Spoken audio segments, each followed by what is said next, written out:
Hey, it's Rick from DreamSideOut. This is a short, very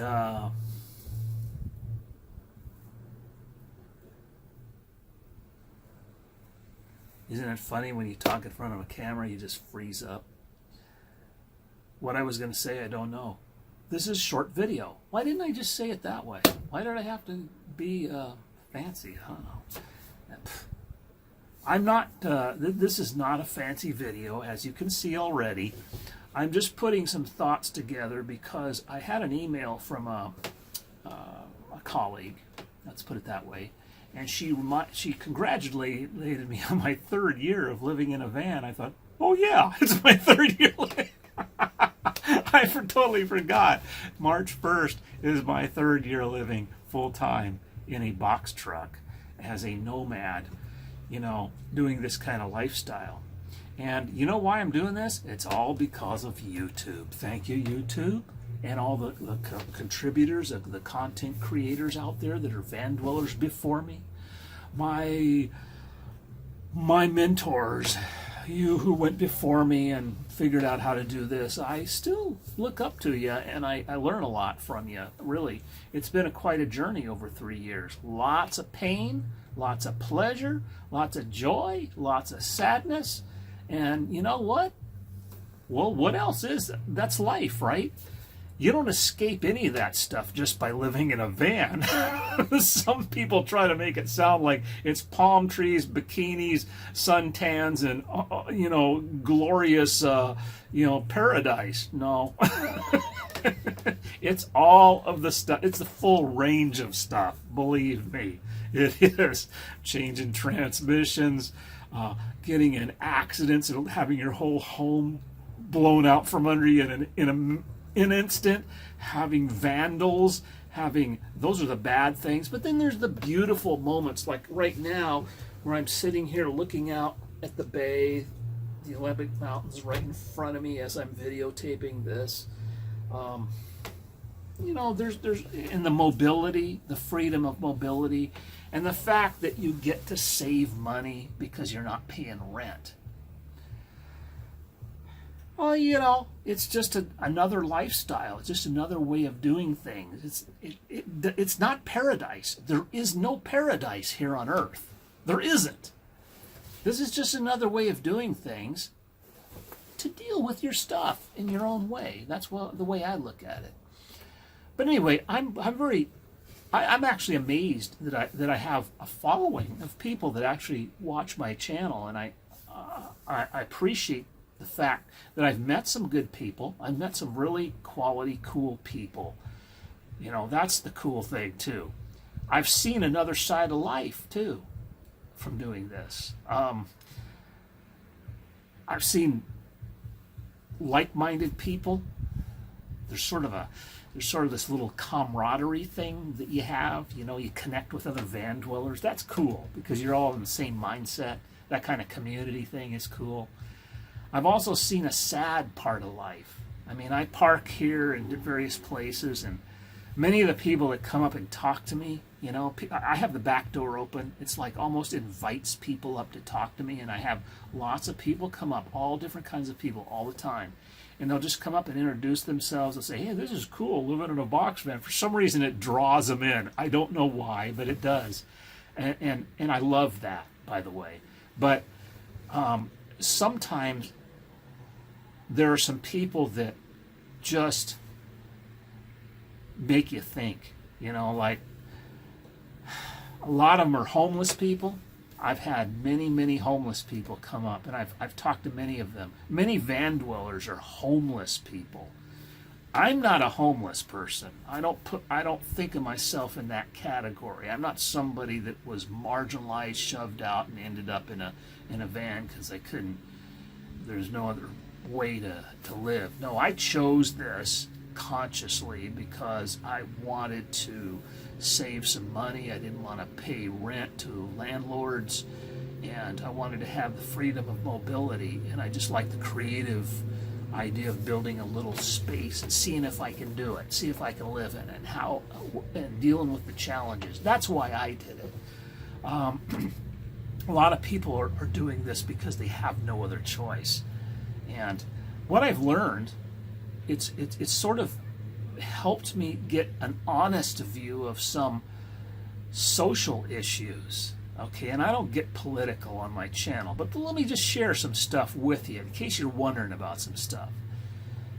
If you have the time, go out and talk to homeless people sometime. Just talk to them. They love to talk to you. And get ready, because you'll get an earful. And you got to, you're going to be dealing with some weird stuff sometimes. But talk to them anyway, because they need to be talked to. And you'll hear some interesting things. Here's one of the things I've heard. Let me break it down into 3 things. People are out on the streets not because of what our city governments and political figures, they're not out there for the reasons they say they are. They want to spin it into some political issue like gentrification and rising rent costs and all that. That's not the reason people are on the streets. That's not the reason, folks. That is not the reason. People are out there on the streets because I think that 3 things that I've seen, and I've talked to people one-on-one about this. One, there's drugs. There's mental illness, and there's physical disability. These three things, or a combination of them, and because of those 3 things, they've completely severed. They've gotten indulged in drugs, for instance. They've severed all of their relationships with their family, their friends, their church, their employer. Some of these people out there are very intelligent people. They had great jobs and everything, but they cut it off, and it's very humbling to talk to some of these folks. Give you a story. I was down in Seattle one day, and I went into this snooty little coffee shop and thought I'd have a latte, right, and sit there and enjoy the day because it was such a great day, and I deserved to have a good day, right? Well, right next to me was a guy in a blanket laying against the wall. And I thought, how could I sit here and have a latte with that guy sitting over there?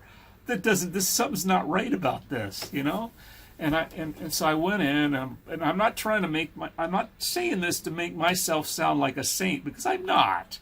I'm just a guy, okay? But if you're a normal human being, you have empathy for other humans, right? And so this guy, and I have sons that were approximately his age. And so I went in and bought him a cup of coffee and brought it out and said, "Hey man, here's a cup of coffee. Tell me what's going on with you." I really did. I just thought I'm going to sit here and learn something. I'm going to learn something from actually talking to a homeless person and finding out what in the world it is that's going on with them. And he gave me an earful, I'll tell you.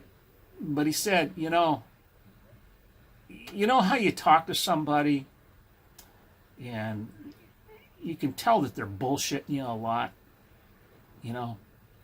But then if you listen, if you really try to listen and try to observe, they reveal themselves in little cracks here and there. You can see what's going on there.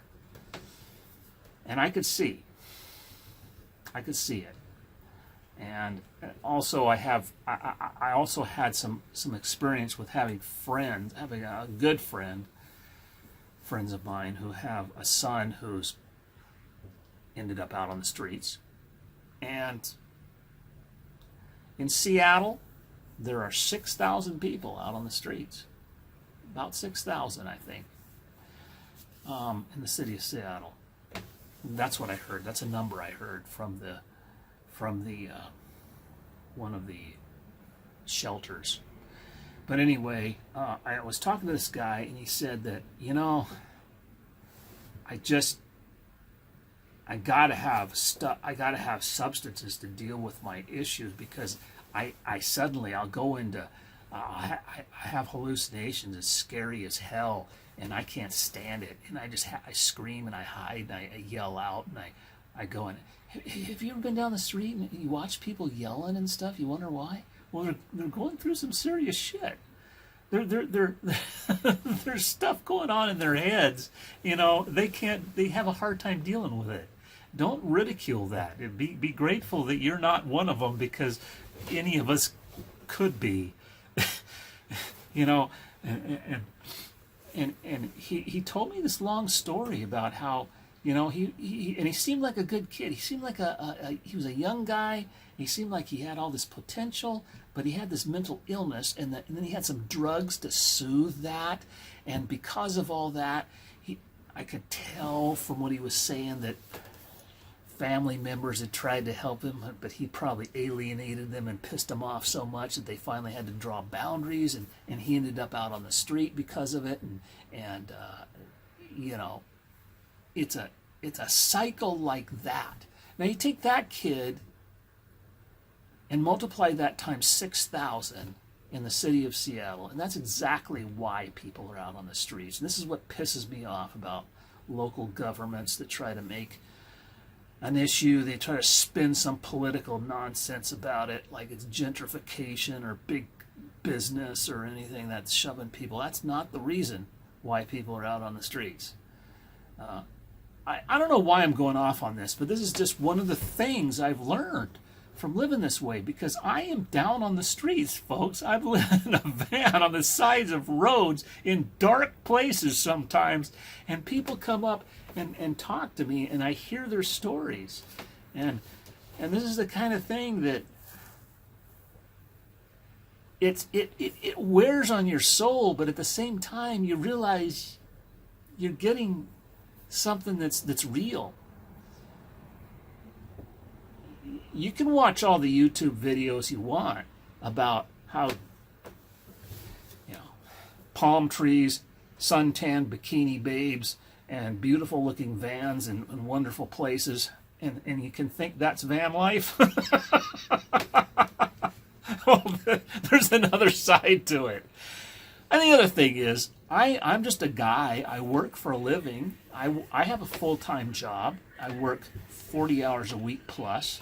I'm doing this because I just don't want to waste money on rent, and I want to keep all that money, and I want to put it in my matching fund, my retirement fund, and try to do the best I can so that I don't have anyone, I'm not a burden to anybody when I, you know, when I'm not working anymore. So each moment, each day, each little moment of this van life is, I'm telling you, it's intense. If you come into that moment, it's very intense. That's the thing. Okay, that's my 3-year nonsense bullshit van video. I hope it helped you. God bless you.